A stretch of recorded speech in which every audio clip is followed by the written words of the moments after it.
परमेश्वर के धन्य नाम की आज के इस सुंदर अनुग्रहित दिन में महिमा हो। मत्ती रचित सुसमाचार 14:29। उसने कहा, आ। तब पतरस नाव पर से उतरकर यीशु के पास जाने को पानी पर चलने लगा। पढ़े गए इस अनुग्रहित वचन के भाग से पीछे हटे बिना आगे बढ़ें, इस विषय पर आइए आज मनन करें। लहरों और हवाओं से जूझते हुए चेलों को ढूंढते हुए रात के चौथे पहर में आने वाले यीशु को दूर से ही देखकर पतरस अपनी इच्छा जाहिर करता है कि हे प्रभु, यदि तू ही है तो मुझे अपने पास पानी पर चलकर आने की आज्ञा दे।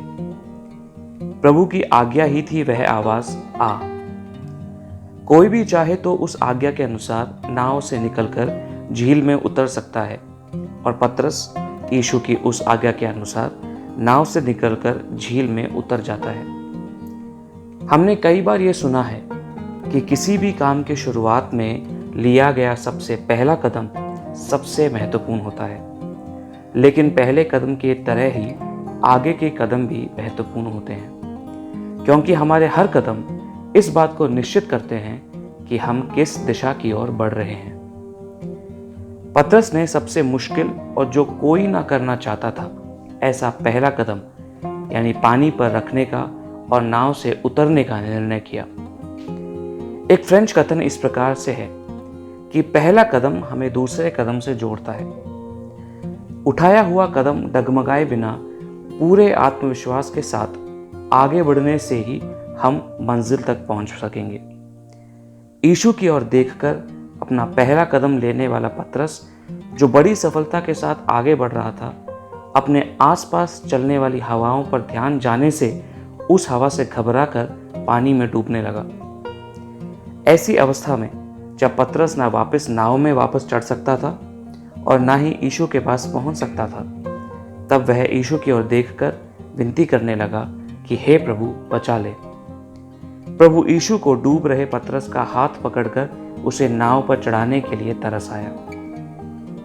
प्रियजनों, बड़े आत्मविश्वास और प्रार्थना के साथ परमेश्वर की भक्ति में उठाए हुए कुछ कदमों को आगे बढ़ाने में असक्षम और डूबने की अवस्था में अगर आप बोझ अनुभव करते हैं, तो आज सुबह पीछे हटे बिना आगे बढ़ने की परमेश्वर की कृपा, प्रभु का वह अदृश्य हाथ आपको संभालने पाए, ऐसा मैं इस वचन के द्वारा इच्छा करता हूँ।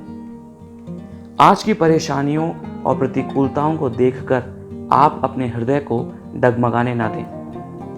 एक ही दिशा में अपनी आंखों को लगाए रखें और वह प्रभु यीशु का चेहरा हो।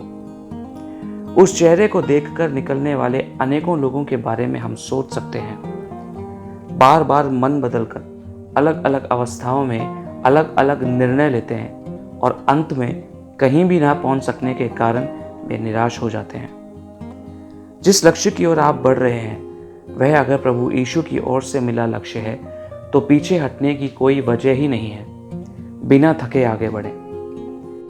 पढ़ाई करने वाला कोई भी विद्यार्थी अगर मुझे सुन रहा है, तो जो दूसरे बोलते हैं वैसा निर्णय ना लें, बल्कि परमेश्वर से पाएं कि परमेश्वर की आपके प्रति क्या इच्छा है।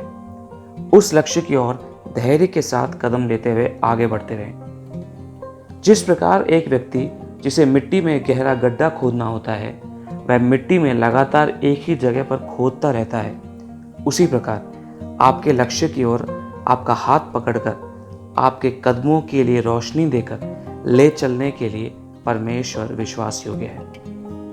अगर परमेश्वर के कहने से आपने अपना कदम रखा है, तो बिल्कुल आलस किए बिना निराशा और भय को दूर हटाकर आगे बढ़ें।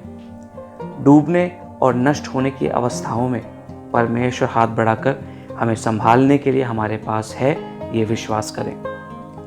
आइए आंखें बंद करें और प्रार्थना करें। हे पिता परमेश्वर, जीवन की यात्रा में दर्शन और लक्ष्य की ओर बढ़ते हुए डूबने के कारण कहीं भी ना पहुंच पाने की अवस्था में अगर कोई भी इस वचन को सुनता है, तो आपका अदृश्य हाथ बढ़ाकर उन्हें आगे लेकर चलें। यीशु के नाम से मांगते हैं, आमीन। आप सबका दिन अनुग्रहित हो। जय मसीह की।